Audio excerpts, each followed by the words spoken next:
A story for telling cannot have too many characters. It's not like reading a novel. When you're listening to a story, you have to get it first time. If you're reading a novel, you can flip back the pages. And I know when I read, if it's a complicated plot, you often do flip back the pages and say, who is that character? Oh, that's so-and-so. And even some, they have family trees at the beginning of the book so you can trace who the characters are. But in a story, when you're telling it, you haven't got that luxury. So it's best to have very few characters and a simple plot. It cannot have too many subplots, where a novel can. But having said a simple plot, it doesn't mean a simple plot doesn't have to be boring. It just means fairly straightforward.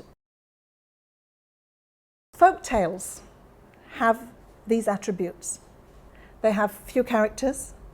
They have generally simple plots. And that is why they are often the easiest to start off with and often the best for storytelling. Literary stories, which have been written by an author, are really meant for reading. And they often don't translate well into the oral form. There is enough material in the oral tradition, in the folktale tradition, to cover any aspect of human experience. There are very simple folk tales that work for very young children, and those are the ones we are most familiar with.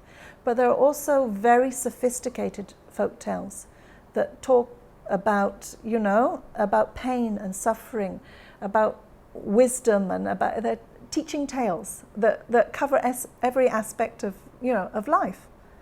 So it's just a matter of finding the right story that fits what you want. So folk tales are very good. The other stories that are very good for telling are personal stories, personal or family stories, because those are the ones you're very familiar with. You don't really have to rehearse them that much. They come out naturally because they happen to you, or they happen to somebody you knew very well, and you've heard them over and over again. So those two types of stories are actually the best for oral telling. Monkey see, monkey like, monkey do. bananamana.com